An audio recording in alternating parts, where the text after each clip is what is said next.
강명길의 다시 듣는 한국 현대사.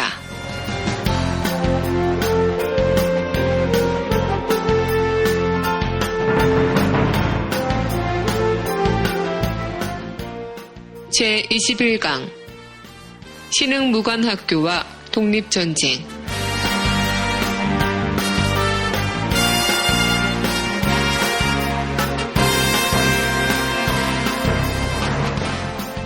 학생 여러분 안녕하세요. 일베를 감동시키는 교육방송 닥터강의 다시 듣는 한국현대사 아나운서 정혜림입니다. 본 방송은 박세길의 다시 쓰는 한국현대사와 서울대학교 출판부의 한국사 특강 그리고 고등학교 한국사 교과서를 토대로 진행됩니다. 오늘도 닥터강 강명기 선생님 나와주셨습니다. 안녕하세요. 안녕하세요. 강명길입니다. 네, 오늘 방송이 진행되는 지금은 1월 15일이죠. 네네, 15일이고요. 네. 저희가 이번 주 월요일날 사실 녹음을 했다가 그렇죠. 네, 하나 올렸고요. 그리고 다음 주 월요일 방송이 아마 올라가는 때는 다음 주 월요일이 될 것 그렇죠. 같습니다. 예, 맞습니다. 네. 오늘은 역사 속 오늘 말고요. 며칠 전에도 역사 속 오늘 했으니까요. 최근에 좀 이슈가 되고 있는 이야기 좀 같이 해보면 좋을 것 같아요. 그렇죠. 요즘에 그 TV에서 네. 사극이 많이 등장을 네네. 했죠. 방영이 되고 뭐 재밌게 보는 우리 네. 시청자분들도 많이 계시는데요. 뭐 얼마 전에는 뭐 기황후 역사 왜곡으로 그렇죠. 논란을 빚었던 예, 있었고 최근에는 KBS인가요? 예. 그 정도전에 네네. 대한 그러니까 고려 말 조선 초에 예. 그 혁명, 역성혁명을 네. 드라마로 만든 게 있고요. 우리가 물론 볼 때 그 드라마는 드라마로서 그쵸. 그렇지만 기본적인 어떤 틀이라고 하나 이건 네. 뭐 기본적으로 역사적인 사실을 가지고 얘기를 하지요. 그래서 정도전에 관한 이야기, 정도전의 이상은 무엇이었나를 네네. 이제 드라마를 하고 있는데요. 인기가 꽤 있는 것 같아요. 예. 사실 이제 뭐 정도전의 이름 자체는 굉장히 유명하고 뭐 조선 개국공신이다 정도는 알고 있지만 이 사람이 어떤 인물인지 뭐 이런 것들은 정확하게는 잘 모르겠거든요. 예, 그렇습니다. 네. 이제 삼봉, 정도전 같은 네. 경우는 우리 고려 말의 충신으로 알고 있죠. 네. 시조도 네, 네. 이런들 어떠하리 저런들 어떠하리 네. 이렇게 해서 이방원이 네. 정몽주 선생에게 조선 건국에 참여해라라고 네. 회유를 하자 이 몸이 죽어주고 그렇죠. 100번 고쳐주고 이런 시조를 남겼지요. 그래서 선주께서 철퇴를 맞은 정몽주. 네네. 그래서 이 정몽주 선생하고 이 삼봉 정도전 선생은 같은 선생님 밑에서 이색 선생님 밑에서 같이 공부했던 동문수학한 친구 사이입니다. 아, 그렇군요. 예. 전혀 다른 길을 걸었네요. 예, 맞습니다. 그럼 어릴 때 사이가 뭐 안 좋거나 그랬나요? 예, 그랬던 건 아니고 아주 절친이었죠. 아, 정말요? 예. 이 정몽주 선생 같은 경우는 집이 좀 이렇게 여유가 있는 편이었고, 네, 정도전 선생 같은 경우에는 조금 집안 형편이 좀 어려웠습니다. 그래서 이 정몽주 선생께서 네. 정도전을 많이 음으로 양으로 도와주고, 예, 그랬죠. 그렇군요. 그런데 결국에는 같은 선생님 밑에서 같은 공부를 배웠는데도 입장차가 좀 달랐죠. 예. 그러니까 고려 말에 이제 혼란하던 시기를 어떤 방법으로 바꿔낼 것인가를 그렇죠. 생각하는 방법이 두 분 달랐던 거죠. 예, 맞습니다. 이 고려 말에 그 안향이라는 분이 네. 중국에서 그 만권당이라고 하는 네. 도서관이 있습니다. 네. 이 도서관에서 그 이제 사신으로 공부하러도 가고 뭐 정치적으로 이제 일정 때문에 이제 가기도 하는데 그쪽에서 성리학 서적 네. 그걸 이제 가져오게 됩니다. 이 성리학이라고 하는 건 이제 그 송나라 때 주희로부터 만들어진 발생된 학문인데요. 네. 이 성리학에서 특히 맹자의 왕도 정치 이런 것들이 가져와서 고려 말 조선 초에 성리학으로 네. 자리를 잡게 되는데요. 이색 선생한테 배웠던 정몽주, 정도전은 모두 맹자의 왕도 정치 이 책을 가지고 공부를 했습니다. 네네. 이 왕도 정치라고 하는 게 바로 뭐냐면 이 성리학적 신분 질서, 즉 성리학적 세계관을 얘기하는 건데 뭐 되게 지금 깊이 있는 내용이지만 간단하게 말씀드리면 네. 왕은 왕의 본분을 다하고 신하는 신하로서의 본분을 다하고 백성은 백성으로서 본분 자신의 역할과 지위를 충실하게 수행해 나가는 것이 중요하다라는 네네. 거지요. 각자 자기 위치에서 자기 본분을 다하자 뭐 이런 예, 그렇습니다. 말이군요. 네. 이것을 일부의 식민지 네. 그 근대화론, 식민지학자들 같은 경우에는 봐라, 조선시대를 관통한 성리학이라고 하는 것이 자신의 역할과 책임에 되게 순종적으로 복무하는 것. 이렇기 때문에 되게 순종적이고 피동적이고 수동적인 가치관을 갖고 있는 거 아니냐. 그렇기 때문에 네. 조선은 정체되어 있다라고 얘기를 하는데요. 이 그렇지가 않은 거죠. 네네. 예. 이 고려 말에 혼란했던 시기에 예. 그렇다면 도탄에 빠진 백성들을 어떻게 구해낼 것인가? 네. 백성들의 삶을 책임지기 위해서 네. 어떻게 해야 될 것인가라고 하는 토론이었다라는 거죠. 각자의 위치에서 어떤 역할을 할 수 있나를 고민하는 예, 맞습니다. 학문이었다는 거죠. 아시다시피 고려 말에 그 공민왕 시절에 네. 엄청난 그 반원적인 개혁 정책을 펴지 않습니까? 예, 그렇죠. 하지만 몽고의 간섭, 그다음에 예. 또 홍건적과 외구의 침입, 네. 그다음에 권문세족의 기득권을 버리지 않으려고 하는 네네. 이 몸부림으로 인해서 공민왕의 개혁은 실패를 하게 되는 네네. 거죠. 그것을 보고 그것을 본 바로 현장에서 목도한 정몽주와 네. 정도전은 나라를 네. 정치를 바로잡아야겠다라고 네. 하는데 입장이 좀 달라집니다. 네. 정몽주 같은 경우에는 왕이 예. 왕의 힘만으로는 개혁을 한다는 게 대단히 불가능하지 않느냐. 네네. 왕의 힘만으로는 역부족이다. 그렇기 때문에 왕을 중심으로 예. 고려의 어떤 사회제도 개혁을 개혁해야 된다. 그래서 옆에서 보필을 하자 이런 그렇죠. 거군요. 예. 그렇다 이제 그러한 입장이었던 거고요. 이 정도전 같은 경우에는 그래 왕의 힘만으로는 부족하다. 그렇기 때문에 사회 전체를 개혁해야 된다. 라는 것이었고 공민왕 이후의 왕들이 지금 어린 왕들 그다음 또 권문세족이 휘둘렸다라는 거죠. 네네. 그렇기 때문에 왕의 역할을 못함으로 네. 왕이 아니다. 백성들을 위한 왕이다. 네네. 왕이 아니다라고 이제 주장을 했었던 거고요. 예. 그러니까 정몽주하고 정도전은 똑같은 공부를 하고 똑같은 맹자의 왕도 정치를 공부했음에도 불구하고 다른 입장차가 나오게 되는 거죠. 네. 예. 한쪽은 왕을 잘 보필해서 신하의 본분에서 할 수 있는 일을 해야 된다 맞습니다. 이런 거였고요. 예. 한쪽은 이 왕 제대로 된 왕이 아니기 때문에 새로운 왕을 세워서 그렇죠. 우리가 꿈꾸는 이상을 실현시켜야 된다 이런 쪽으로 가게 예, 됐다는 맞습니다. 거죠. 네. 결국에는 뭐 두 친구의 이 이상이 그러니까 방법이 달랐던 것에서 그렇죠. 운명 역시도 달리 갈리게 된 셈이잖아요. 예, 그렇습니다. 그래서 정몽주 선생께서는 고려 왕조를 지키는 네네. 것에 지조와 절의를 바쳤고요. 네. 목숨까지 바쳤고요. 정도전, 삼봉 정도전은 조선 왕조 개창에 적극적으로 참여하여 조선 건국을 네. 이루게 되는 거죠. 네. 그래서 이제 만들어진 것이 바로 이제 정도전을 중심으로 해서 조선 경국전이라고 하는 법전이 편찬이 되고요. 네네. 이것이 이제 지금 후대 세조 때부터 성종대 이르는 예. 경국대전의 완성을 통해서 조선시대의 사회질서, 법치, 이 기틀이 확립이 되었다. 그래서 조선시대라고 하면 경국대전은 꼭 예. 중간고사든 기말고사든 예, 꼭 수능에 나오는 네. 포인트가 뭔지는 되는 잘 거죠. 모르지만 어쨌든 경국대전 이름은 꼭 외우게 되는. 맞습니다. 네. 근데 사실 좀 의외예요. 왜냐하면 조선 건국하면 물론 이제 개국공신 이름으로 정도전, 경국대전이라고 예. 암기는 하지만 사실 정몽주와 이성계 또는 이방원의 싸움 이렇게 알고 있지. 이렇게 정도전이 이 조선 건국을 주도적으로 어떻게 하고 이렇게는 여태까지 생각하지 못했거든요. 그렇죠. 제가 판단하기에는, 제가 보기에는 조선은 정도전이 만들고 세종대왕이 완성한 국가다. 라고 하는데요. 아무래도 이제 조선 건국이니까 그 이성계, 네. 태조 이성계의 역할이 없다 할 수 없었겠죠. 네네. 그리고 태조 이성계의 권력욕, 네. 이랄까 또는 새로운 세상에 대한 자기 중심의 어떤 변혁 의지가 없었다. 네. 권력 의지가 없었다라고 보기는 어려울 거예요. 네네. 그것이 가장 중요하게 조선 건국의 동력으로 자리 잡았던 것도 사실이고요. 네. 그러나 아까도 말씀드렸지만 왕의 힘만으로는 부족하게 되는 거죠. 왕의 힘만으로 나라를 바로잡는 그건 구조적으로 대단히 힘든 겁니다. 네네. 우리가 역사에서 보듯이 왕이 어떠한 정치를 펴느냐가 네. 대단히 중요하지만 그것을 보이보자 하는 신하들, 관료 체제, 정치 질서가 어떠하느냐에 따라서 많이 좌우가 되기도 합니다. 네네. 그렇기 때문에 이 정도전은 국왕의 힘만으로는 나라를 백성들의 삶을 책임지는 것이 부족하다. 네. 그렇기 때문에 청렴하고 능력 있는 인재들이 관리들이 책임 정치를 구현하는 정치 제도와 정치 질서를 체계화하자. 라고 이제 만들어진 거고, 주장을 하게 된 거고, 그걸 통해서 재상 중심의 정치.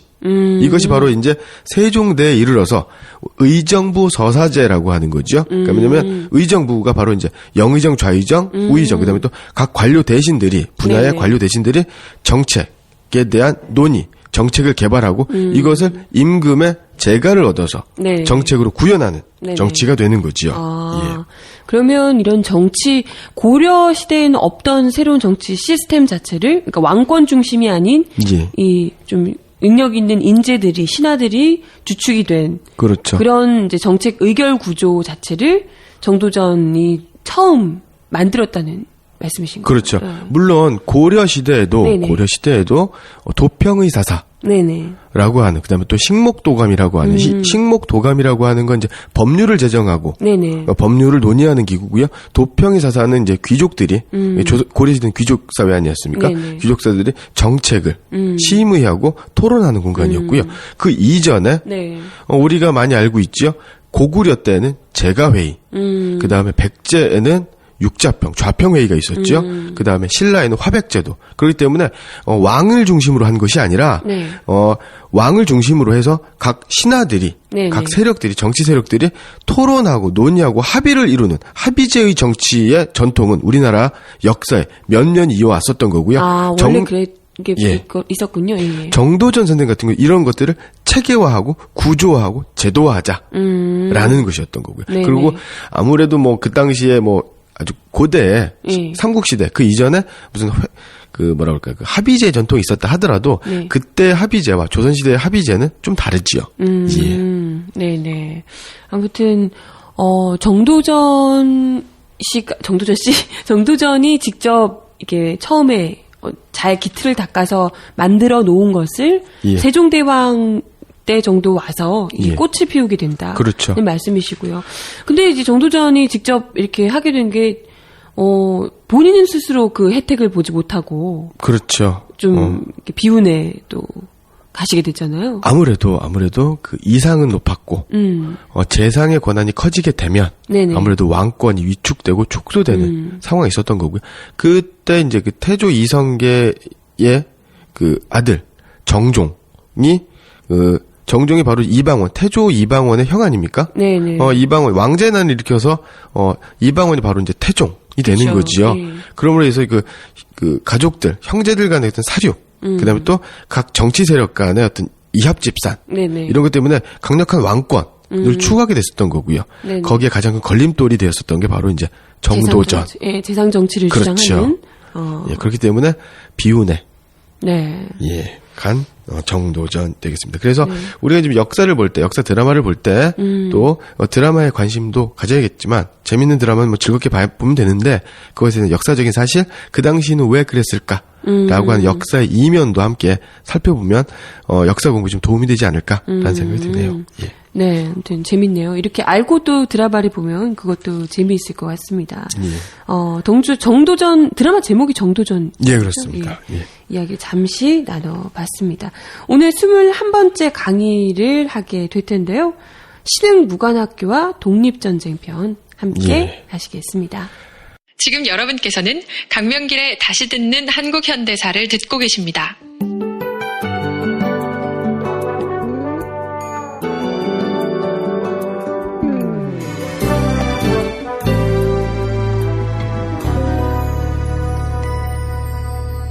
너의 말들을 웃어 넘기는 오빠야, 내다 민영이 니 밥은 먹고 다니나?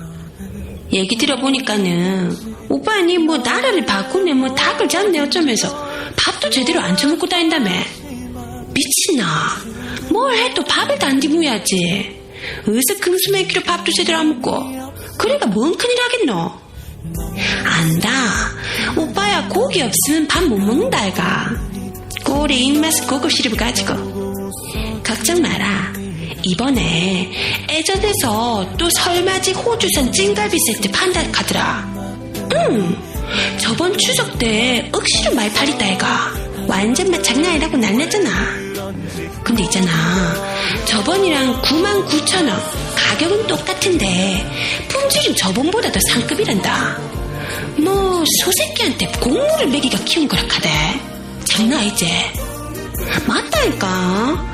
요새 갈비 가격 뭐 10%나 올랐다고 난린데 여기서는 똑같은 99,000원에 똑같이 5kg. 그것도 품질은 한 단계 더 상급이라니까. 그리고 더 까리한 게 뭔지 아나? 이거 100세트와 안 판대면 판매 금액 5%를 시위 참가 대학생들 그 벌금 후원으로 쏜다 카대. 완전 대박이지? 지금부터 이번 달 26일까지만 주문하면 뭐 배송비도 없이 알아서 잘 배송해준다 카더라. 오빠야, 찜갈비 많이 먹고 올해도 조금만 힘내자. 응? 주문번호 02-2634-6565 02-2634-6565 우진 도소매 축산유통. 형성평가 1번. 다음에 보기가 설명하는 인물은 누구인지 고르시오. 보기. 조선 건국의 기초를 닦은 고려 말 조선 초의 문신이다. 과거 시험을 통해 중앙 정계로 진출한 후 역성 혁명을 주장하였으며 고려 말 신원 배명 정책을 반대하다가 유배되었다. 유배에서 풀려난 후 1388년 이성계가 위화도 회구 사건으로 정권을 잡자 그를 도와 토지 개혁을 실시해 조선 건국의 기초를 닦았다. 또한 조선 경국전을 편찬해 조선 법제의 기본을 이룩하였다. 1. 일해 전도반 2. 중수 박정희 3. 청계 이명박 4. 포은 정몽주 5. 삼봉 정도전. 네, 그럼 본격적으로 21번째 강의 신흥무관학교와 독립전쟁편 함께 하시겠습니다.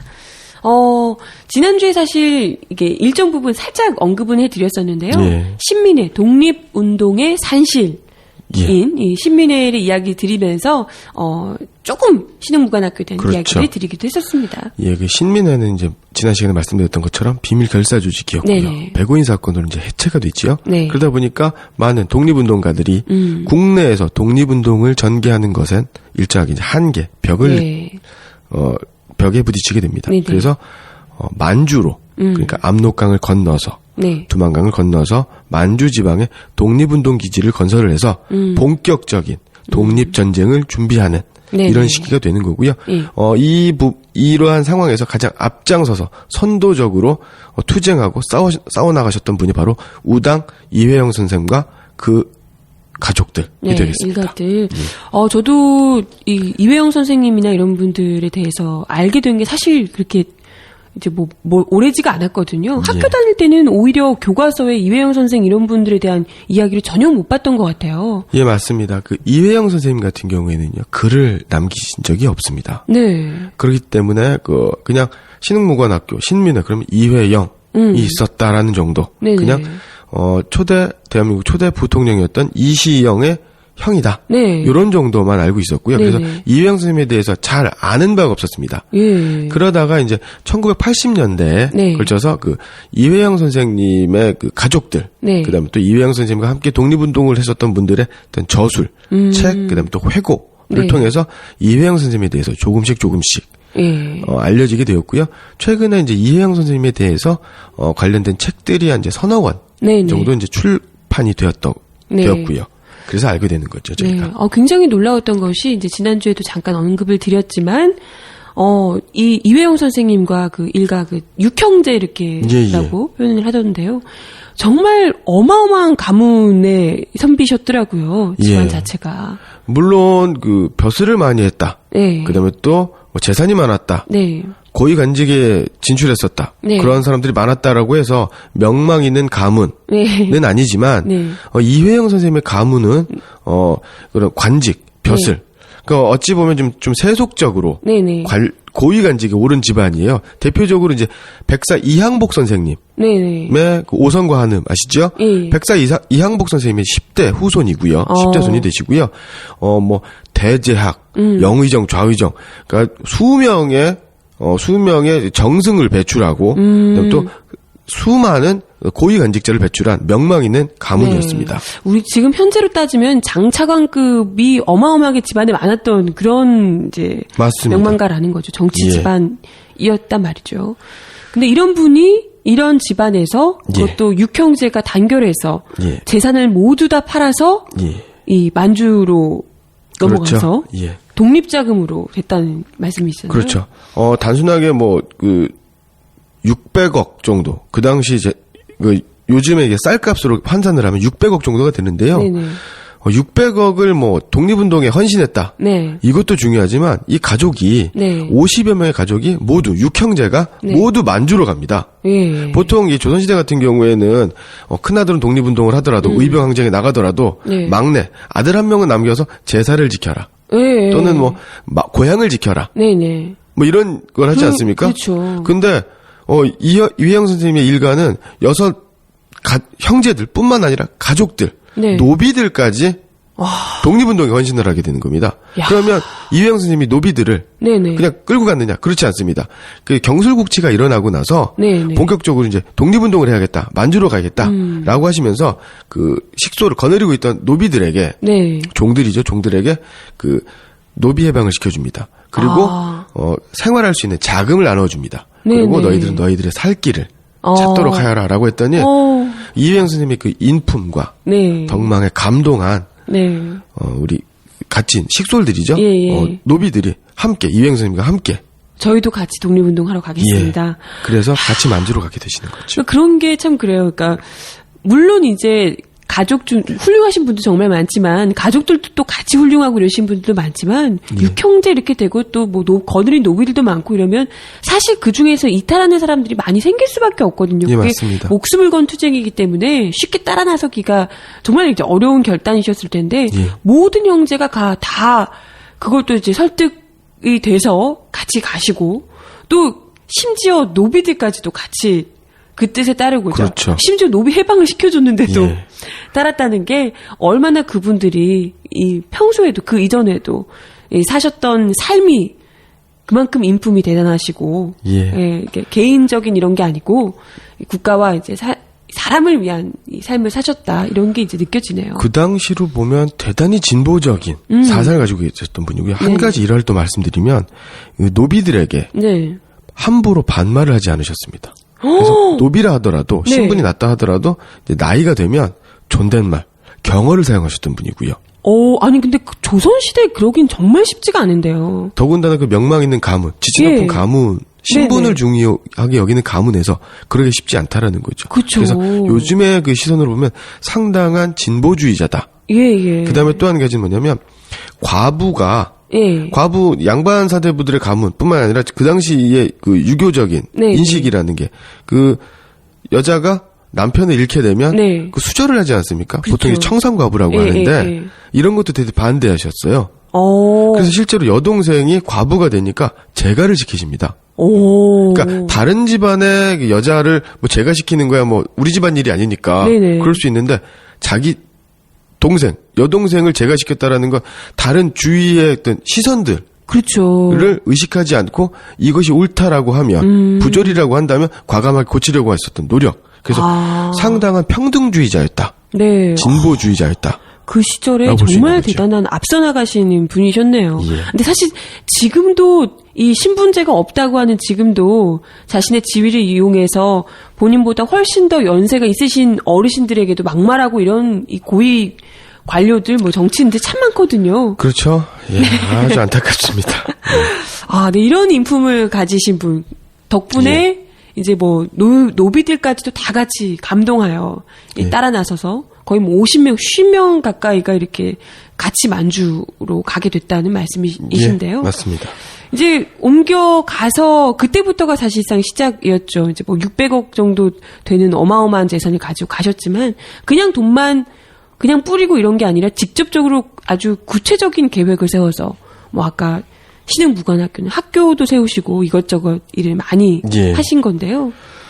이회영 선생님 같은 경우는 그 국권 피탈 1910년 네, 신민의 사건 이전에는 민비 명성황후 시해 네. 사건 을미사변이 일어나지 않습니까? 예. 이때는 항일의병 그러니까 을미의병 그다음에 또 을사의병 정미의병이 일었던 시기 아닙니까? 네네. 그러니까 의병 자금을 마련해야겠다. 그래서 인삼밭을 경영을 하세요. 그런데 인삼밭을 해서 돈을 많이 모으는데 도둑을 맞습니다. 인삼밭을 통째로. 어머나. 그래서 그것을 알아봤더니 이게 경찰서에 신고를 하게 되는 거죠. 예. 알아봤더니 경찰서에 일본인 고문이 시킨 거예요. 그러니까 이회영 선생님이 그렇게 돈을 쓸 줄 알고 일본인 고문이 사람들을 시켜서 그 인삼밭을 도둑질을 하게 만든 거죠. 요주 인물이셨군요, 이미. 아, 참. 아니, 근데 그 사대부 명망가에 계시는 선비께서 인삼밭을 경영해서 돈을 벌려고 하는 것도 굉장히 좀 신기한 일이네요. 그렇죠. 예. 예. 그런 생각은 잘 안 하실 텐데. 참 앞서고 나가시는 분이다 이런 생각이 들고요. 예. 그 다음에 또 이회영 선생님께서는요, 나인영 선생님, 그 다음에 또 기산도 선생님과 네. 연락을 해서요, 을사오적의 암사를 모의하시기도 합니다. 야, 장난 아니네요. 예. 그 다음에 또 을사조약이 체결될 때요, 네. 이회영 선생님하고 아주 절친한 분이 계십니다. 우리 헤이그 특사 사건의 주역이었던 네. 만국평화회의의 어떤 정사로 네네. 참석하셨던 이상설 선생님 네. 한테 연락을 합니다. 그다음에 또 그 당시에 또 참정 대신이었던 한규선 선생님한테 을사조약 체결을 거부하라. 이제 부탁을 하시고요. 그다음에 또 그 임금님한테도 그 임금님의 그 고종황제의 어떤 시종무관이었던 민영환 선생님한테도 황제께서 이 을사조약을 완강히 거부할 것을 요청하시기도 하고요. 네네. 예, 그 다음에 또 그 아까 말씀드렸던 이제 만국 평화회의 헤이그 밀사 사건도 네네. 직접 간접적으로 또 도우시기도 하고요. 그 다음에 고종 황제 망명 사건도 네. 모의하십니다. 그런데 이제 고종 황제께서 이제 급소하시게 되는 거죠. 그래서 이제 예. 그것은 이루지 못하기 되기도 했는데 그러고 나서 이제 안 되니까 국내에서는 안 되니까 할 만큼 다 해보셨네요. 이게 지금 뭐 국내에서 할 수 있는 대부분의 일들을 해봤는데 지금 안 됐기 때문에 그렇죠. 예. 그래서 가족들을 이끌고 가게 되는 겁니다. 근데 이회영 선생님이 넷째예요. 네. 넷째인데 저는 이회영 선생님도 대단하지만 넷째면 첫째 형님, 둘째 형님, 셋째 형님 그러게요. 있지 않습니까? 그분들도 동생의 말에 이것이 맞다라고 하고 두 말 않고 그러자. 라면서 가족이 모두 다 짐을 싸게 되는 거죠. 너무 감동적이에요. 그리고 실제로 그 600억의 재산이라는 것도 네. 이회영 선생님의 재산이 뭐 없지 않았겠지만 이회영 선생님의 재산은 아니에요. 그 누구냐면 그 이회영 선생님의 그 형제 중에 이석영이라는 분이 있는데 네. 이분이 그 흥선대원군 쪽에 어떤 그 고위 간직자 네. 왕족이죠. 네. 양자로 들어가게 됩니다. 그래서 그분이 물려받은 재산이 되게 많아요. 그래서 그 돈을 모두 그렇게. 그분 역시도 이제 같이 육형제 중에 한 분이신 거잖아요. 예, 맞습니다. 그러면 그분도 같이 그 흥선대원군 그 뭐 친척 이쪽에서 양자로 들어가서 물려받은 재산까지 같이 가지고. 맞습니다.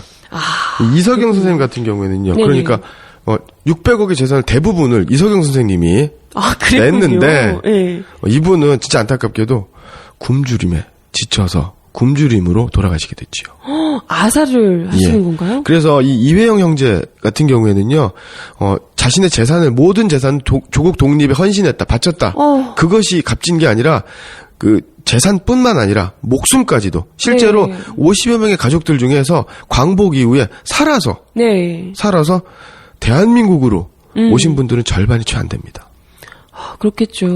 예. 아니 600억 중에 대부분의 재산을 가지고 계셨던 어마어마한 집안에 계셨던 그런 이석영 선생님 그런 분이 뭐 다른 것도 아니고 어디 뭐 고문을 당해서 죽고 잡혀 죽거나 이런 것도 아니고 아사를 하실 정도로였다면 그게 얼마나 이 본인이 가지고 계신 것들을 모두 다 이제 조국에 바쳤나, 조국 독립을 위해서 바쳤나, 그냥 여실히 드러내주는 게 아닌가 생각을 하게 됩니다. 그래서 그 이회영 선생님과 그 형제들, 그 가족들의 노력으로 세계 역사상 가장 치열하고 가장 과학적이고 계획적인 독립운동과 독립전쟁이 우리나라에서 네네. 우리 민족의 힘으로 일어나게 되는 거죠. 이건 정말 자랑스러워해야 돼요. 예. 이게 바로 진짜 진정한 노블리스 오블리주. 아까 이제 성리학 얘기도 잠깐 드렸지만요. 예. 거기서 본인의 이 위치에서 본인이 할 수 있는 책임을 다하는 것 이런 얘기를 했는데요. 사실 일만 터지면 도망가는 이 고위 관리들 뭐 이렇게 참 많잖아요. 탄간우리들. 지금 고위관직자 2014년에 대한민국의 고위관직자, 고위 국회의원들 네네. 중에서도 군대 안 간 사람들. 아, 그렇죠. 얼마 전인가요? 청와대 지하 벙커에 NSC인가요? 네. 있지 않습니까? 예. 그때 모여 있는 사람 중에 국방부 장관 몇 명, 전현직 국방부 장관 몇 명 제외하고는 다 군 면제 네네. 출신이지요. 예. 네. 그리고 심지어는 우리나라 경찰청장, 국방부 장관들의 대다수가 네. 일본군 소위 예. 내지는 일본군 밀정 내지는 일본군 헌병보조원 출신들 아닙니까? 네, 그렇죠. 예. 그런 또, 안 그래도 이번 이 뉴욕타임즈에서 예. 대놓고 우리 박근혜 대통령과 관련한 이야기를 콕 집어서 박근혜 대통령의 아버지인 박정희 대통령은 예. 일본군 장교 출신이다라는 그렇죠. 것을 언급을 하고 있더라고요. 그렇죠. 일본 천황에게 네. 충성 혈서맹세를 쓴 네. 마지막 황군이지요. 그렇죠. 예. 네. 참 이런 신흥무관학교를 세우고 이렇게 뻔히 편안하게 살 수 있는, 만약에 친일을 했더라면 정말 더 편하게 살 수 있었던 분들이 이런 것에 만족하지 않고 본인의 가산까지 모두 다 털어서, 생명까지 다 털어서 이렇게 독립운동을 하시는 것, 이런 것이 진짜 예. 진정한 위정자의 삶이 아닌가, 제대로 된 위정자의 삶이 아닌가 예, 맞습니다. 생각이 들어요. 그래서 맨 처음에 만주로 가시게 되고요. 네. 그 다음에 이제 경학사라고 하는 네. 단체를 조직을 하시게 되는데요. 만주 삼원보 네. 지방에 이 경학사라고 하는 것, 경이라고 하는 건 밭갈경자입니다. 그 다음에 학이라고 하는 것은 바로 이제 공부한다. 이 공부라고 하는 학문이라고 하는 건 조국 광복, 조국 독립을 위한 학문이지요. 네. 그래서 이것을 모태로 해서 신흥무관학교. 처음에는 신흥강습소로 이제 네. 개칭을 합니다. 창고 건물에서 만들어졌는데요. 이 신흥강습소는요, 그 당시 이제 무관학교, 이제 전쟁 훈련, 전쟁에 필요한 네. 군인들을 양성한 학교다라고 하면 그 당시 시선이 굉장히 안 좋았어요. 그러니까 탄압을 받을 수 있는 빌미를 제공하기 때문에 강습소로 이제 시작을 합니다. 네, 그리고 네. 신흥무관학교, 신흥강습소의 신흥은 신민회의 신이고요. 흥이라고 하는 건 융성하다, 흥성하다의 흥자입니다. 그래서 신민회의 뜻을 네. 받들어 더욱더 융성하게 조국 광복에 헌신하겠다라고 하는 단체 이름이 됩니다. 멋집니다. 예.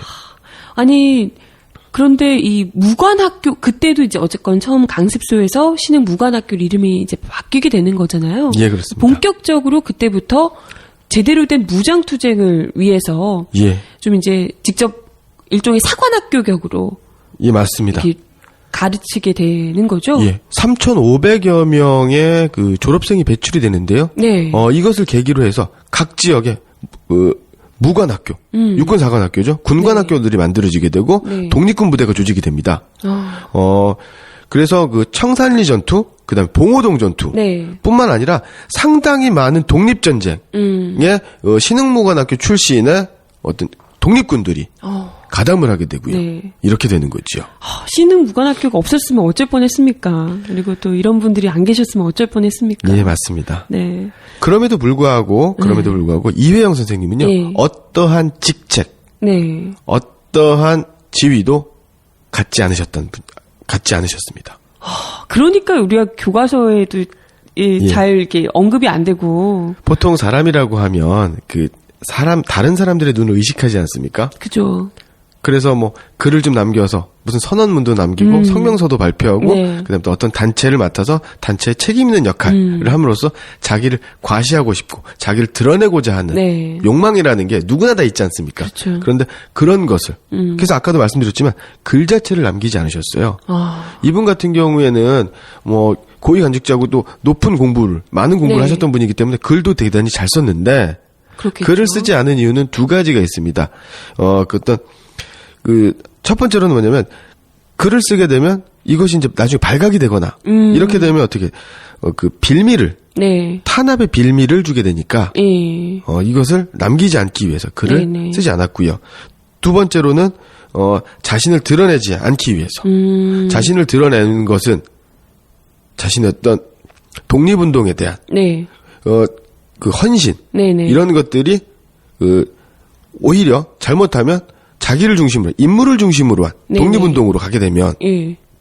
독립이 도움이 되지 않지 않겠느냐. 네네. 아무래도 저는 그러한 취지로 이회영 선생님께서 글을 남기시지 않았던 건 아닌가라는 생각이 들고요. 아, 그렇게까지 헌신을 하셨는데, 사실, 한 자리 하려고 또 할 수 있고, 그러실 텐데, 그럼에도 불구하고 어찌됐건, 일본 이런 쪽에서는 다 이회영 선생이 어떤 분이라는 걸 알고 있고, 항상 요주의 대상이셨던 거잖아요. 예, 맞습니다. 아까도 말씀드렸지만, 고종 황제, 그다음에 의친왕의 망명 네. 사건을 네. 주도하시고, 오저 감사를 모의하시기도 하시고, 할 수 있는 모든 독립 네. 투쟁은 다 하십니다. 네, 그러다 네. 보니까 일제에 의해서 요시찰. 그래서 실제로 이회영 선생님 주변의 사람들이 네. 이회영 선생님과 머물러서 네. 잠자는 것도 이회영 선생님께서는 단호히 거절하셨습니다. 어떤 일이 있었냐면 하루는 청년이 와가지고 눈보라가 몰아치는 아주 네네. 추운 겨울에 와서 하룻밤 재워달라고 요청을 합니다. 그랬더니 네가 나와 자면 네가 일본에 의해서 체포되고 잡혀갈 수가 있다. 네. 그러니까 비가 오고 눈이 내리는데도 내쫓으세요. 근데 실제로 그날 일본 경찰들이 들이닥치게 되는 거죠. 예. 그렇군요. 정말 그런 삶을 어떻게 사실 수가 있을까 싶어요. 얼마나 조마조마한 삶을 예. 평생을 사셨을까요? 65세 일기로 이제 타계를 하시게 되는데요. 네. 이회영 선생님의 사상을 좀 알 필요가 있고, 그 당시 또 좀 우리가 알 필요가 있는데요. 네네. 다 아시다시피 1910년 경술국치라고 네. 하죠. 한일 병탄 이전에는 네. 을미의병이라든가 을사의병이라든가 정미의병, 네. 그다음에 또 안중근 의사의 이토 히로부미 포살 사건과 같은 그러한 활동들이 이제 주로 네. 이제 이루어졌었고요. 국내에서는 실력 양성, 실력을 통해서 대한매일신보라든가 신민아라든가 그래서 그런 힘을 키우자, 네. 일제만을 규탄하는 그런 투쟁들이 이루어졌습니다. 그런데 이제 병탄이 되고 나서부터는 국내에서의 독립운동이 이제 어려워지게 되는 거예요. 네. 그래서 1910년, 20년대까지는 민족주의자들의 독립운동이 주가 되었었고요. 네. 그다음에 1910년 이후부터 20년대 사회주의 운동이 활발하게 전개가 됩니다. 네. 그래서 1925년, 30년대 이후에는 사회주의자들의 공산주의자들의 항일 투쟁. 항일 무장 투쟁이 네. 이루어지게 되는 거고요. 이것이 이제 우리나라는 이제 남북 분단의 시기이기 때문에 예. 지금 남쪽에서는 1910년대, 20년대에 네. 민족주의자들의 상해 임시정부를 중심으로 한 예. 민족주의자들의 독립운동을 좀 부각하는 면, 네. 그다음에 또 사회주의자들, 공산주의자들의 무장 투쟁은 조금 격하는. 그렇죠 외면하려는 예. 게 있고요. 반대로 북한에서는 민족주의자들의 또 독립투쟁보다는 사회주의 계열의 무장 독립투쟁을 좀 더 높이 평가하는. 그게 웬 말입니까? 사실 두 쪽 다, 이게 사상이 중요한 게 아니고, 두 쪽 다 대한민국의 독립을 위해서 모든 것을 바쳤던 분들임에 똑같은데요. 그게 어디 경중이 있겠습니까? 그러니까 남북이 하루빨리 화해하고 협력해서 독립운동, 네. 의 역사를 네. 다시 함께 남북 간의 학자들이 힘과 지혜를 모아서 독립운동사를 다시 한번 그러게요. 평가하고 재조명할 필요가 있는 거죠. 우리가 알지 못했던 또 그런 분들도 얼마나 또 많을까 싶은 생각이 들어요. 맞습니다. 근데 김구 선생님 이런 분들이 이런 민족주의 계열이신 그렇죠. 거죠? 예. 그래서 이제 지금 아까 말씀드린 게 민족주의 계열의 네. 독립운동가들, 그다음에 또 사회주의 계열의 이제 독립운동가들이 네. 있었던 네네. 거고요. 그 중간에 바로 신채호 선생님, 그다음에 또 약산 김원봉 선생님, 네네. 그다음에 우리 우당 이회영 선생님과 같은 아나키스트들. 번역을 하면 이제 무정부주의자라고 예. 하는데 무정부주의자들의 어떤 독립운동 이렇게 세 가지 흐름으로 있었다. 이제 그렇군요. 보는데 예. 이 무정부주의자들, 그 아나키스트에 네. 대한 이제 해석은 무정부주의자가 아니에요. 그럼 뭔가요? 제국주의에 대항하기 위한 정치 사상인데 무정부주의라고 아나키즘이라고 하는 것이 예. 그러니까 그 영어의 아나크에서 아크라고 하는 게 이제 권력, 정부, 왕조 이런 뜻인데 그 북아프리카의 모나코라고 있지 않습니까? 네네. 모나코는 이제 왕국이에요. 예. 모나코 왕비가 어땠다 뭐 이런 얘기도 많이 들리긴 하는데 미인이죠. 예. 그래서 그 아나키즘, 즉 아나키스트라고 하는 거는 정부를 부정하는, 네. 그다음에 권력을 부정하는 네. 이런 건데 이건 바로 이제 제국주의에 저항하는 거예요. 이것은 그 정부 권력을 없애야 된다. 없어져야 된다라고 하는 게 아니라 제국주의에 대항하는 이론이었어요. 그래서 바른 해석은 바로 이제 그 강권주의에, 그러니까 강력한 그 강압적인 권력에 반대한다. 비강권주의. 그다음에 네네. 상생하자. 공동체주의라고 이제 해석하는 게 좀 맞습니다. 그게 이제 아까 말씀드렸던 이회영 선생님의 일생하고도 네네. 이제 그 맥이 맞닿아 있는 거지요. 그러네요. 예. 예. 그 굉장히 진보적인. 예, 맞습니다. 그래서 네. 이회영 선생님은 구한 말부터 그 독립운동 시기에, 독립항쟁 시기에 어떤 진보주의자로서 순수한 진보주의자로서 네. 이 어떤 모습을 우리가 재평가할 필요가 있지 않나라는 생각이 듭니다. 그러네요. 그 제국주의 이론이라고 하는 게 우리 그 다윈의 진화론이 네네. 뭡니까? 바로 이제 적자생존, 약육강식. 네. 그렇기 때문에 제국주의의 그 강대국의 식민지 지배를 옹호하는 네. 이제 이론으로. 그래서 대표적인 사람이 이제 이광수 같은, 춘원 이광수 같은 사람이 그런 게 동조하는 거죠. 약자는 어쩔 수 없다 이런 거죠. 예. 조선은 일본보다 약자이다. 그러므로 일본이 조선을 지배하는 것이 일본 마땅하다. 조선을 발전화시키는데 도움이 네. 된다. 네네. 이런 식으로 얘기를 하는데요. 그것에 이제 대항하는 거죠. 이 무정부주의, 아나키즘이라고 하는 네, 것들이. 이런 제국주의 권력의 예. 폭력에 그렇죠. 저항하는. 그렇죠. 상호주의, 평등주의다. 네. 공동체주의다. 아. 라고 보는 것이 맞습니다. 예. 그렇군요. 어떤 큰 나라가 힘이 약한 나라를 지배하거나 이런 구조 자체가 있을 수 없다. 예, 이런 맞습니다. 얘기를 하는 게 이제 그 이회영 선생님이 생각하셨던 예. 아나키스트라는 그 거죠. 아무래도 이게 아나키스트들, 즉 네. 그 신채호 선생님이라든가 그 다음에 이회영 선생님, 김원봉 선생님은요 그 소규모로 그다음에 또 이름이나 조직과 단체를 드러내지 않은 활동을 했기 때문에 독립운동의 역사, 항일투쟁의 역사에서 드러나지 않는 부분이 되게 많아요. 그렇기 때문에 저 같은 경우는 이렇게 생각을 합니다.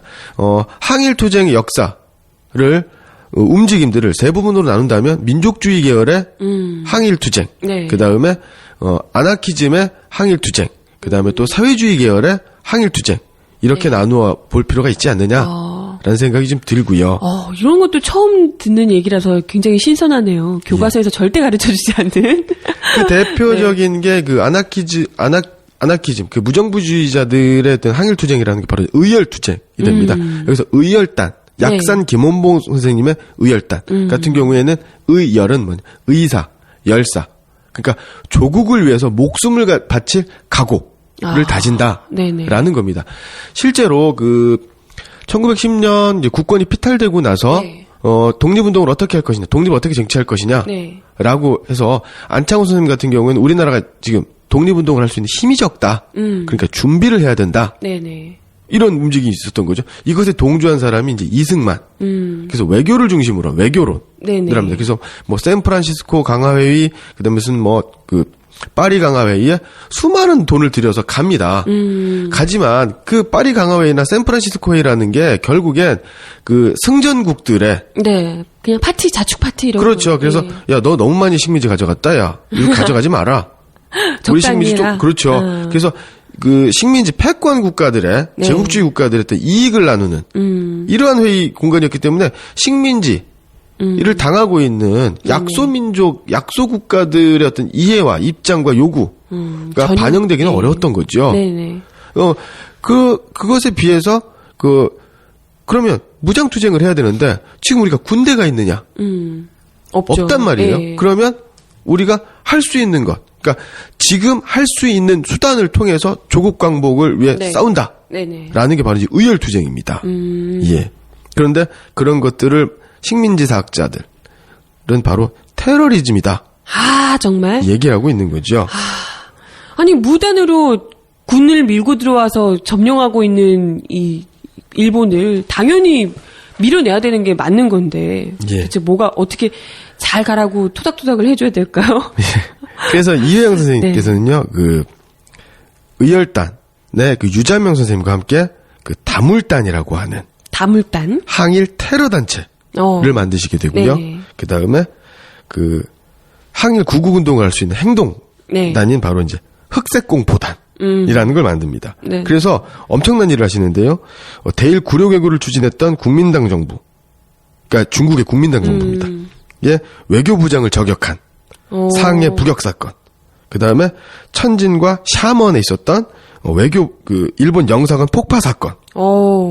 그 다음에 천진에 있는 그 부두 있습니다. 그 배 있죠. 네네. 그 일본과 청나라를 왕래하는 네네. 그 화물선을 폭파하는 폭파 사건. 네네. 그 다음에 그 군수물자와 그 육군을 수송하는 그 배들을 폭파시키게 되는 거고요. 정말 엄청난, 장난 아니었는데요. 예, 그러니까 이 다물단, 그다음에 또 흑색공포단. 네네. 흑색 공포 같네요, 정말. 그렇죠. 그러니까 이러한 투쟁들을 통해서 조선의 독립을 쟁취하려고 했었던 네네. 움직임을 가졌던 거고요. 전부 다 이제 목숨 내놓고 하시는 거잖아요, 이런 분들 예. 특히나. 대표적으로 그 민족주의, 그다음에 또 그 아나키즘, 그다음에 네. 사회주의 계열 중에서 가장 순수했었던, 네. 가장 변절자가 적었던 운동을 했었던 분들이 바로 아나키즘, 무정부주의자들입니다. 그렇군요. 이광수나 최남선 같은 네. 사람들은 민족주의 계열이었어요. 원래는 독립운동을 이제 그렇죠. 얘기를 하시다가 예. 그쪽으로 갈아타셨군요. 그러니까 그 최남선 같은 경우에 독립운동, 기미 독립선언도 이제 만든 사람 아닙니까? 네네네. 그러니까 이것들이 이제 많이 지금 잘못 알고 있는 거예요. 그것도 이 얘기를 좀 꼭 해야겠는데 이 독립선언 있지 않습니까? 네네. 독립선언 하면 우리 보통 기민년, 그죠. 즉 1919년에 독립선언. 네네. 태화관에서 민족대표 33인이 모여서 예. 맞아요. 그중에 4명은 불참합니다. 네네. 근데 이 민족대표 33인이라고 이제 엄밀하게 볼 수가 없습니다. 기독교, 네. 그 다음에 또 천도교, 불교. 네네. 그렇게 모여있던 종교계 대표다라고 보는 게 맞고요. 그 이전에 있었던 28 독립선언. 그 일본에 있는 유학생들이 있었던 그 다음에 그 전에 1917년인가요? 무호 독립선언. 이 무호 독립선언이야말로 해외에 있었던 독립운동가들, 대표적인 독립운동가들이 모여서 네. 민족 대표가 모여서 한 독립선언인데 교과서에는 역사책에는 무호 독립선언이라든가 28 독립선언에 대한 것보다는 3.1 독립선언에 대한 것들이 부각되고 있는 거죠. 예. 이게 33분의 예. 이 사람들 어떻게 했습니까? 독립선언 얘기하고 경찰서에 전화해서 잡아가라고 얘기하지 않았습니까? 그때 파고다 공원에서 전국적으로 3월 1일 날 만세 시위를 했던 많은 사람들이 네. 무참하게 살해당하고 폭행당하지 않았습니까? 네네. 그러니까 그런 것들도 우리가 좀 볼 필요가 있다라는 거죠. 네. 예. 2번. 다음에 보기를 잘 듣고 보기가 설명하는 용어를 고르시오. 보기. 자국의 정치적, 경제적 지배권을 다른 민족, 국가의 영토로 확대시키려는 국가의 충동이나 정책. 일반적으로는 1870년부터 20세기 초에 걸쳐 나타난 독점 자본주의에 대응하는 정치적, 경제적 구조를 총칭하는 말로 쓰인다. 이 용어는 침략에 의해 영토를 확장한다는 점에서 팽창주의 또는 식민주의와 거의 동일한 의미로 사용되어 왔다. 1. 민족 자결주의 2. 한탕주의 3. 신자유주의 4. 국무회의 5. 제국주의 이렇게 이회영 선생님께서는 네네. 수많은 독립운동을, 네. 독립투쟁을 계획하시고, 네. 조직하시고, 실행에 옮기셨던 분입니다. 네.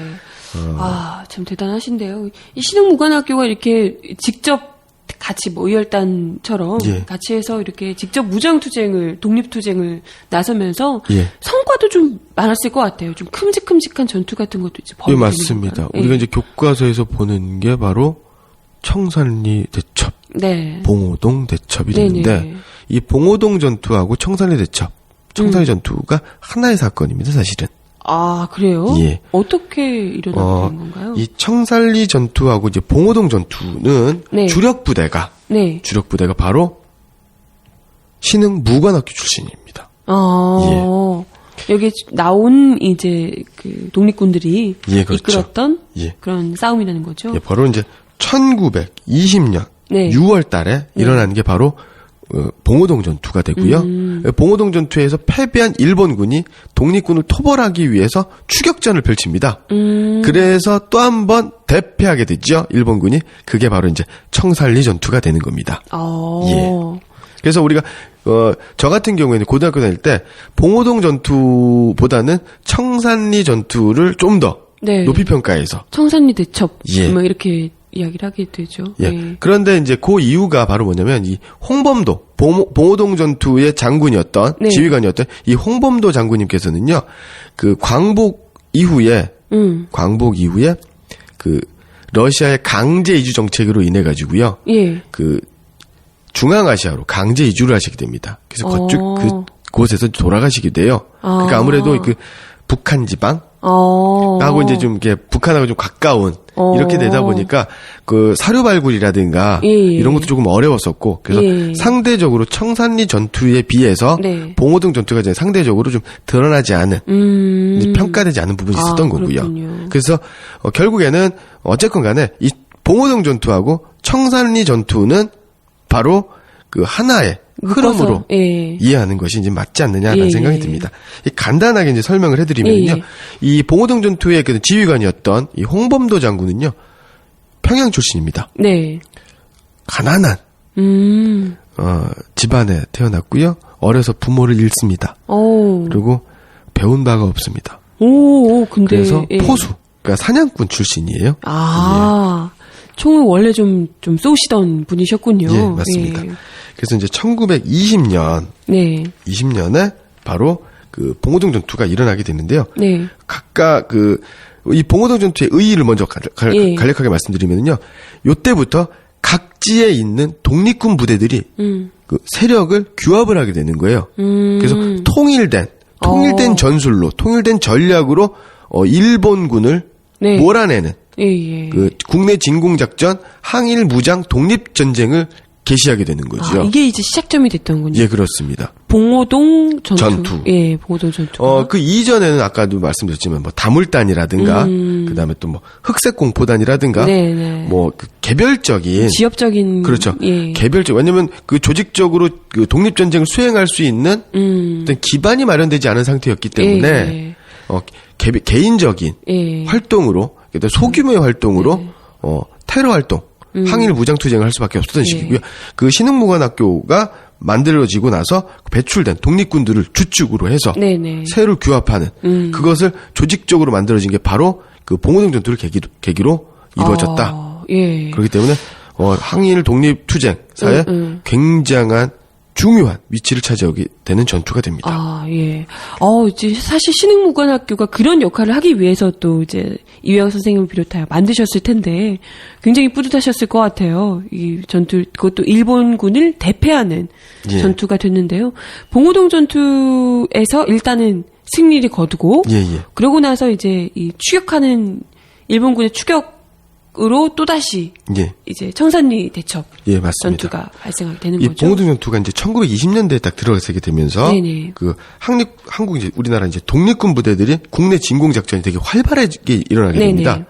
그래서 그 일본 같은 경우에는 그 국내 그 조선에 대한 침략과 정치제도, 행정제도를 완비를 해야 되는데 자꾸 이제 그게 벽에 부딪히게 되는 거죠. 독립투쟁 때문에. 예. 그렇기 때문에 아직은 국내 그 조선에 대한 식민 정책이 완성되지 못한 상태였기 때문에 네네. 만주 군벌. 그러니까 군벌이라고 하면은 그 만주 지역이 이제 그 중국의 그 공권력, 청나라의 공권력도 미치지가 못하고 네네. 일본의 공권력, 권력도 미치지 못하는 그러니까 뭐 무주공산이라고 해야 될까? 예. 약간 좀 느슨한 상태였어요. 그러니까 군사 조직을 이끌고 있는 군벌들이 장악을 하고 있었습니다. 예. 그래서 특정한 군벌, 몇몇 군벌을 압력을 가합니다.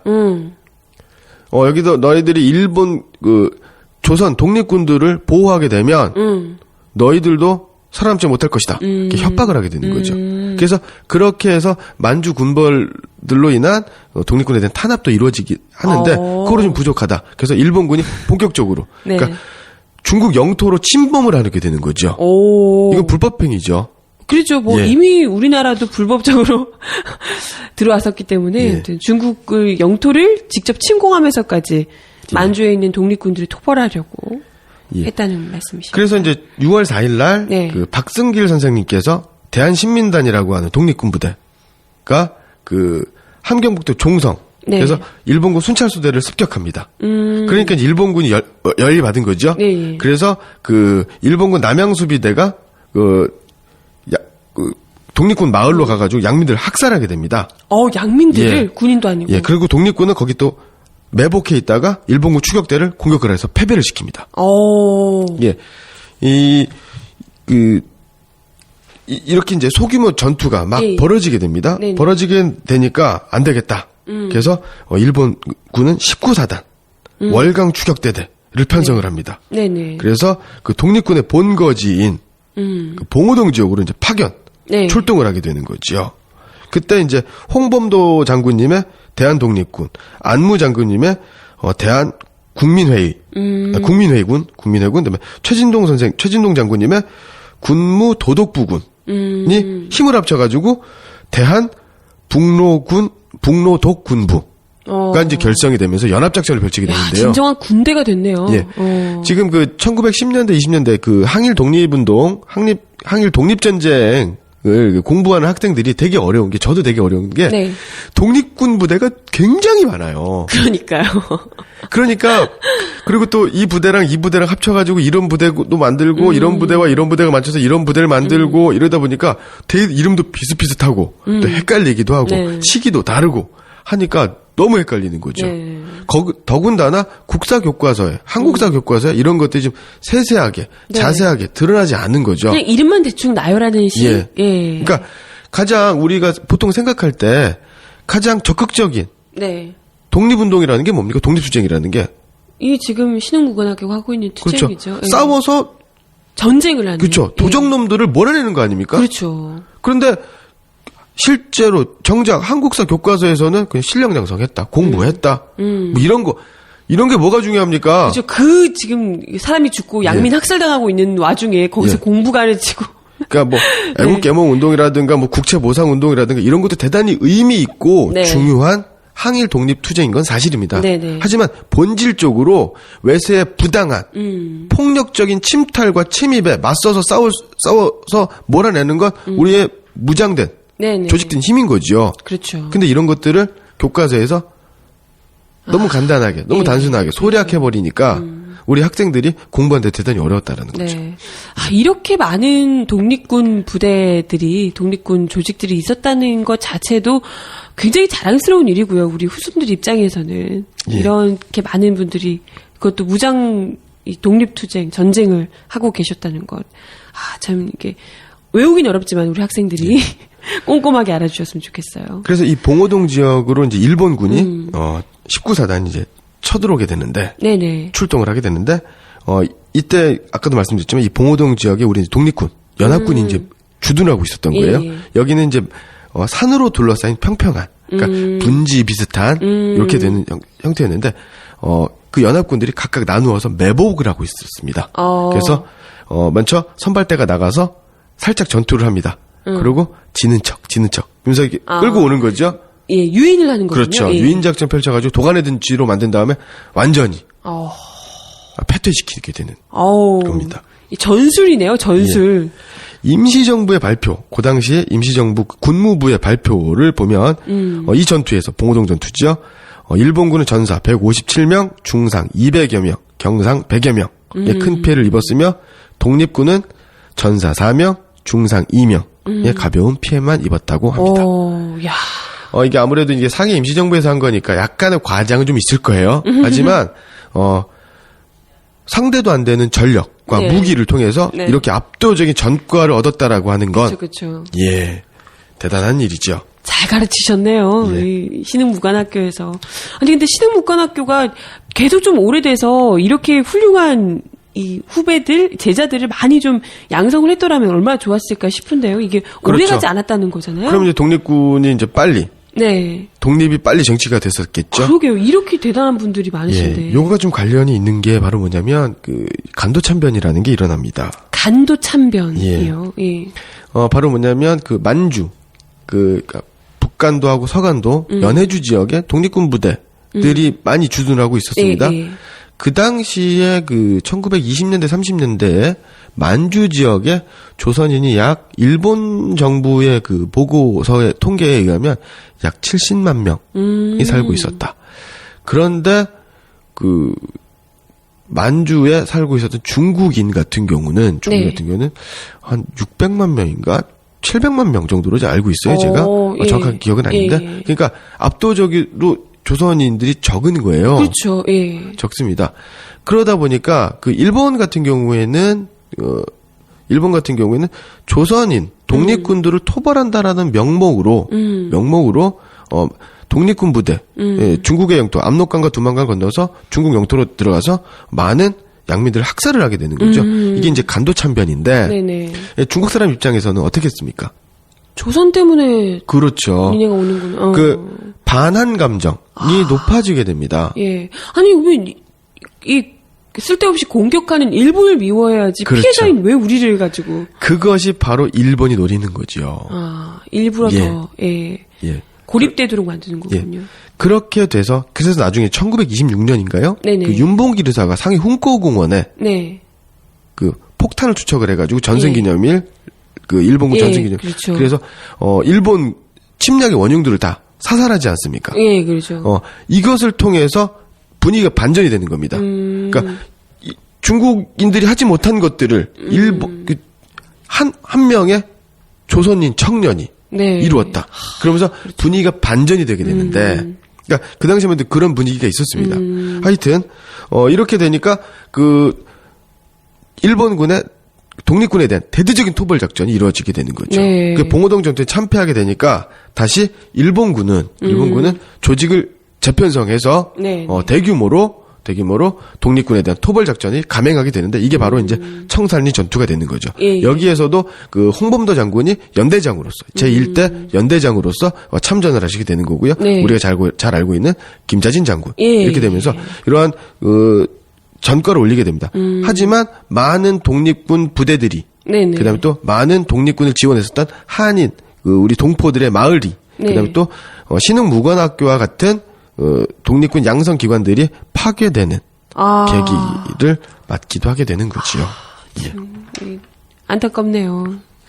그렇게 힘들게 모든 재산을 다 바쳐서 이 독립운동을 이끌어 오셨는데 그걸 또 이제 거기 양민들까지 다 학살을 하면서 그렇게 이제 뿌리를 자르려고 더 폐악질을 더 예, 이제 그렇죠. 정도가 심하게 점점 더 이제 올라가게 됐네요.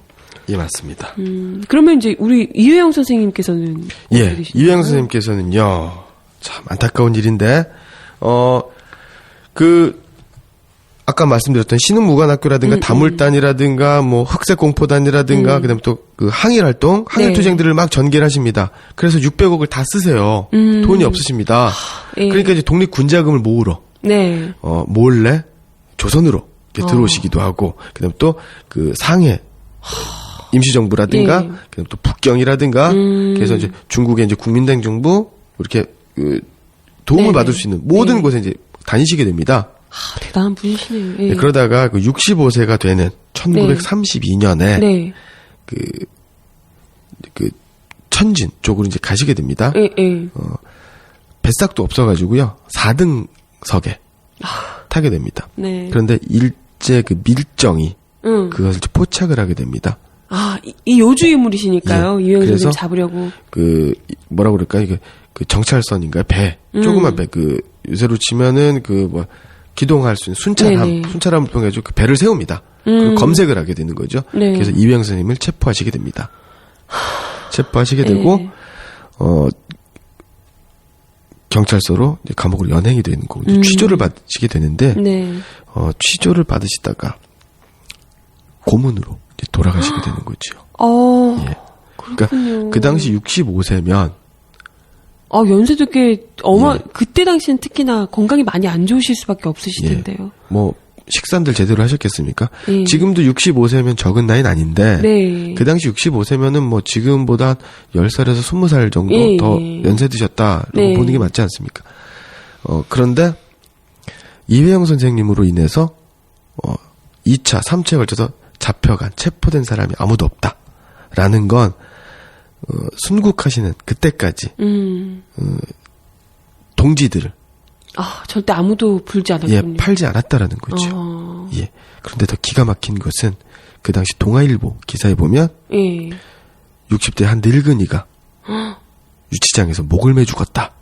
와, 정말 동아일보에서 그렇게 보도를 했습니다. 60대 한 늙은이가 예. 어떻게 유해영 선생님께 나라를 위해 모든 것을 바친 이런 분께, 뭐 생애를 다 바친 이런 분께, 이런 분의 그 당시에 죽음을. 아무래도 그 일제 탄압으로 인해서 보도가 자유롭지 않았다 하더라도 네. 그런 보도 행태는 뭐 지금이야 다를 바가 없네요. 지금이나. 그렇게 되겠죠. 그렇게 해서 이회영 선생님은 1932년 11월 17일 네. 65세 일기로 타계하시게 되고요. 네네. 일제의에서 강제로 화장을 하게 됩니다. 예. 참. 그렇게 되고요. 참 독립운동이 큰 어른이 그런 식으로 이제 짓밟히고 돌아가시는군요. 예. 네. 그래서- 다른 가족분들은 좀 아시다시피 다른 가족들, 이시영 선생님께서는 네. 많은 그 민족주의 예. 계열의 독립운동가들이 이승만 정부의 예. 해방 이후 이승만 정부에게 협력하지 않으십니다. 예. 왜냐하면 예, 이승만 예. 정부는 다시다시피 그 친일파들과 네네. 함께 정권을 그죠, 결탁해서. 그렇기 때문에 근데 그럼에도 불구하고 이시영 선생님께서는 초대 부통령으로 그 대한민국 건국에 헌신을 하시게 되는데 네네. 나중에 이승만 독재에 예. 대해서 많이 비판을 하시고 결국엔 이승만 정부에서의 또 활동들을 정리하시게 됩니다. 예. 그러시군요. 그렇게 되고 참. 또 많은 분들이 계시는데요. 그 셋째 형제 네네. 이철영 선생님께서는요 만주에서 신흥무관학교 예, 신흥학교 교장 선생님. 예. 그리고 이제 1924년에 네. 그 돌아가시게 됩니다. 그다음에 그 이회영 선생님의 아들 규학 네. 이규학 선생님께서는요 신흥 군관학교를 졸업을 하십니다. 네. 그다음에 1919년에 북경에서 독립운동을 하시다가 그다음에 그 다물단을 조직을 하시게 되는 거죠. 예. 그렇게 되고 그 독립운동을 계속 하시게 되고요. 예. 형제들이나 가족들이 참 다들 어마어마하시네요. 예, 그리고 말씀드렸던 둘째 이석영 선생님 가장 많은 재산을 예. 그 이유원의 양제로 들어가서 그 형제들 중에서 가장 부자였습니다. 그래서 그 식구들의 망명 생활비, 그 다음에 경학사 신흥학교 창설 운영, 그 다음에 또 이동영 선생님이라든가 많은 독립운동가들에게 집을 사줍니다. 왜냐하면 독립운동가들이 집도 없어요. 네. 그리고 본인은 아사하시고. 예. 그러고 나서 마지막에 너무 궁핍해서 네. 그냥 굶어서 그리고 그냥 중국인 공동묘지에 내다버리듯이 묻히고 말았죠. 예. 이런 분들을 나라에서 제대로 대우하고 어떻게든지 끝까지 찾아서 편안한 곳에 모시고 이분들의 정신을 계속해서 아이들에게 알려주고 하는 것이 진정한 애국적인 교육 아닌가요? 예, 맞습니다. 어떻게 이럴 수가 이석영 있나. 선생님의 그 장남 이규준 선생님이죠. 예. 그 독립운동을 계속 하다가 이제 병으로 젊은 나이에 이제 돌아가시게 되고요. 참, 예. 그 다음에 그 둘째 아들 이규서 씨 같은 경우에는요. 예. 이회영 선생님이 아까 이제 제가 천진이라고 그랬잖아요. 네네. 천진이 아니라 그 사실 대련입니다. 네네. 제가 잘못 알았었고요. 예. 대련행으로 가는데 그 일제 그 검문 검색으로 체포되었다고 말씀드렸는데 여기에 그 밀고를 하신 밀고라는 사람이 예. 그럼 삼촌을 이제 밀고를 그렇죠. 하게 된 거군요. 근데 그 상황이 그 밀고 한 건 참 그 안타까운 일이지만 예. 이렇게 볼 수가 있는 거예요. 오죽했으면. 참. 그리고 사실 그 앞뒤 전후를 보면은요. 이회영 선생님이 그것을 알고 그 배에 올랐다라는 정황도 지금 드러나고 있습니다.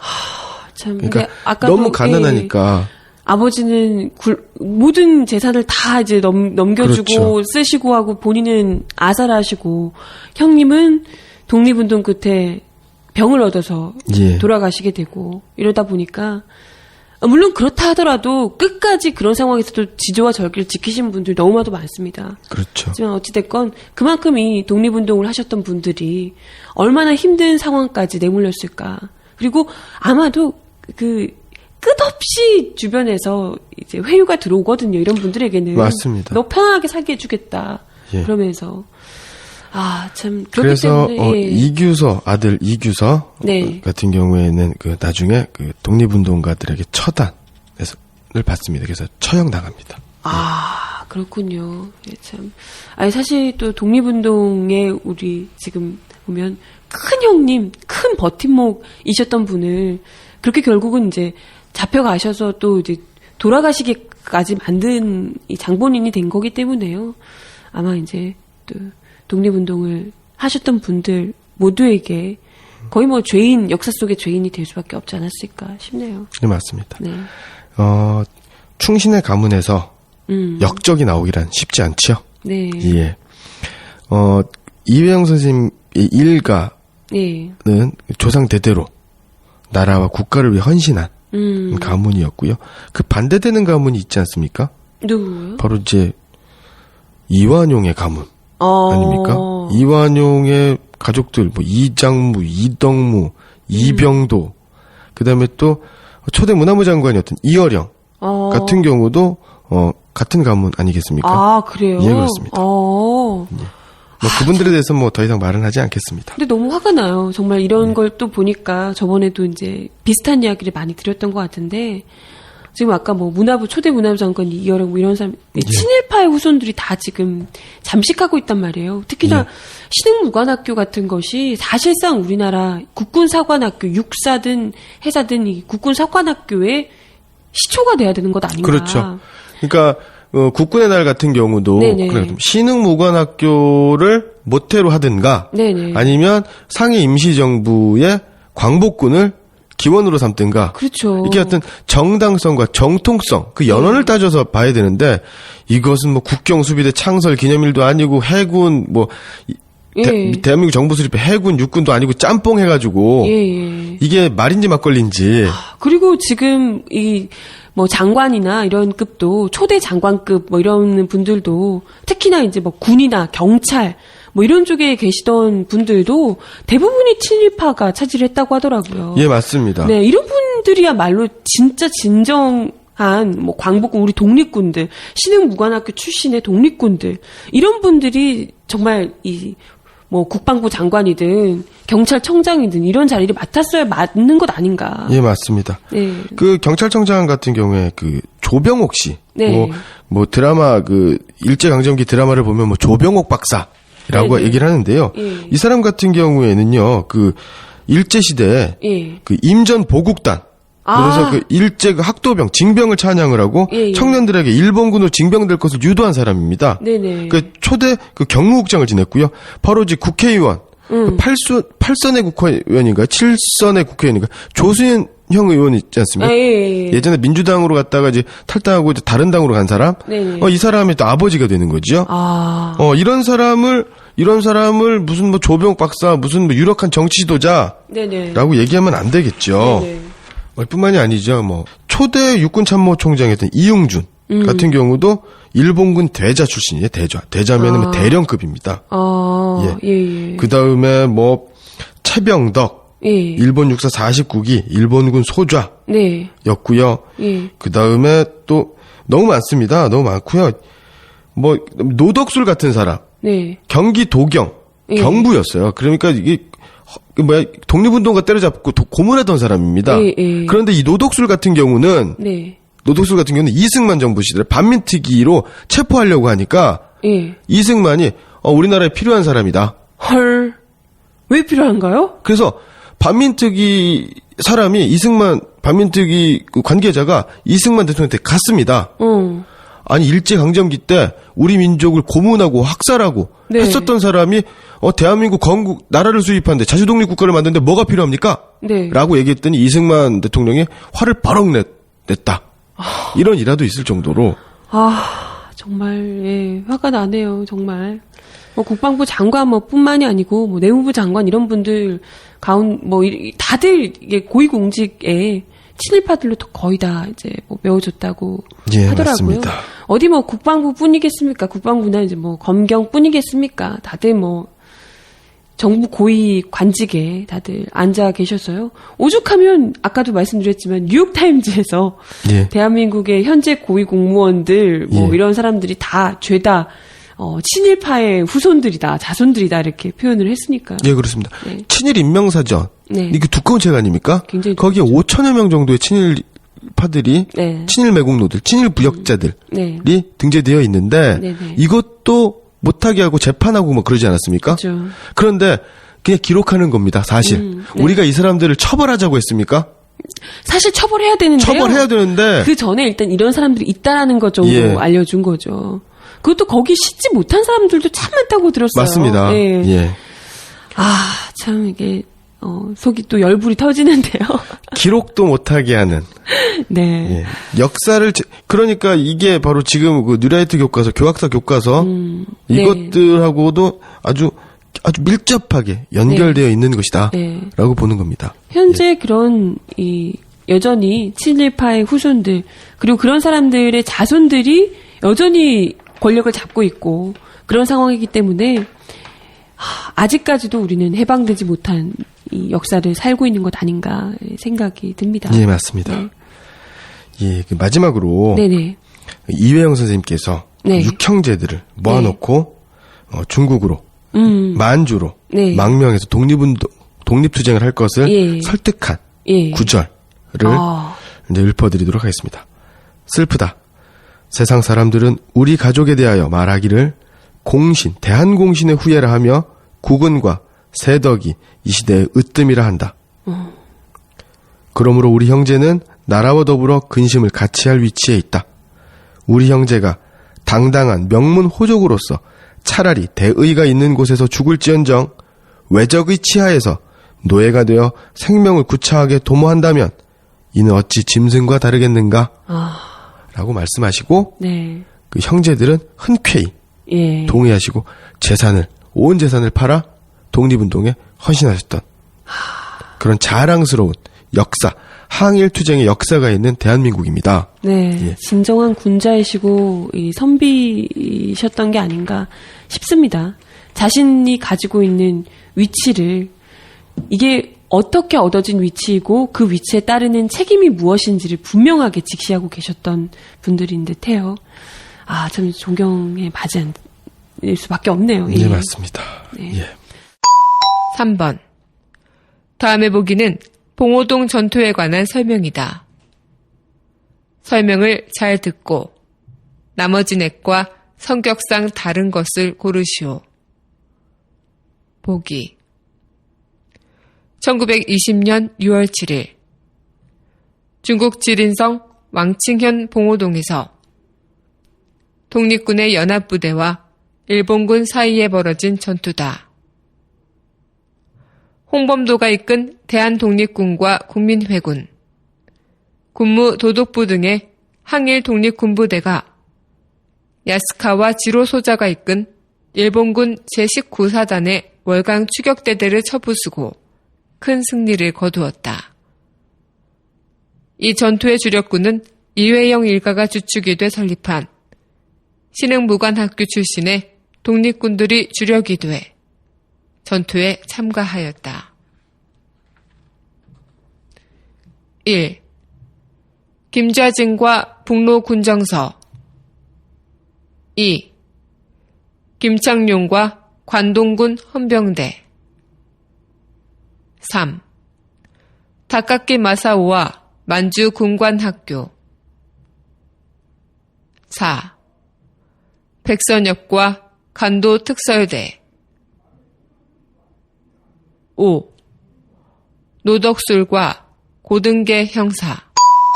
오늘 21번째 강의를 함께 하셨는데요. 신흥무관학교와 독립전쟁. 우리 아이들에게 정말 잘 꼼꼼하게 그 어떤 것보다도 잘 자랑스럽게 입에 침 튀기면서 설명을 해주셔도 좋을 것 같아요. 예. 안 그래도 우리 이 다대살을요, 아이들하고 같이 들으시는 분들이 굉장히 많으셔서요. 예, 맞습니다. 아이들하기 듣기에 좀 어렵지 않으실까 싶기도 하고. 예. 네. 제가 또 말주변도 좀 없고 그래서 제가 참 말씀드리고 싶은 건 많은데 예. 좀 이렇게 좀 부족한 게 많은데도 많이 사랑을 해주셔가지고 고맙고요. 제가 얼마 전에 네. 메시지를 받았습니다. 예. 중국에 사시는 분인데요. 네. 어머니예요. 다드살을 들으려고 하는데 예. 중국에서는 다운로드가 안 된다고 그러더라고요. 그래서 제가 1강부터 20강까지 네네. mp3 파일을 메일로 이제 보내드렸어요. 아오. 근데 이제 고맙다고 그래서 딸하고 네. 같이 듣겠다. 아이고. 라고 하시는데 예. 딸이 이제 고등학생인데 이제 중국에는 외국인 학교 이제 국제학교에 다니나 봐요. 국제학교 다니는데 아무래도 한국어하고 네네. 우리나라 역사에 대해서 아무래도 조금 소홀하겠죠. 그래서 그렇겠구나. 이 다드살을 들으면서 지금 역사 공부 좀 해보겠다. 라고 어머, 하시는데요. 훌륭한 어머니시네요. 예. 중국에서도 다드살을 좀 애청해 주시고 사랑해 주셔서 대단히 고맙습니다. 네. 예, 중국 천진에 사는 우리 손민주 양 어머니랑 다드살 잘 듣고 네. 좋은 역사 공부에 도움이 됐으면 좋겠습니다. 네. 고맙습니다. 손민주 양 공부 열심히 하세요. 예. 사실 중국에서 한국사 제대로 못 배우고 있다라고 하셨는데 한국에서도 지금 좀 힘든 상황이에요. 우리 역사를 우리가 제대로 배우기가 좀 어려운데요. 적어도 우리 한국 땅에서만큼은 우리 아이들에게 제대로 된 진짜 자랑스러운 우리 역사 제대로 가르쳐 줄 수 있기를, 제대로 배울 수 있기를 바라봅니다. 네, 오늘도 강의 감사드리고요. 예. 네, 다음 주에 뵙도록 할게요. 예, 고맙습니다. 네, 감사합니다.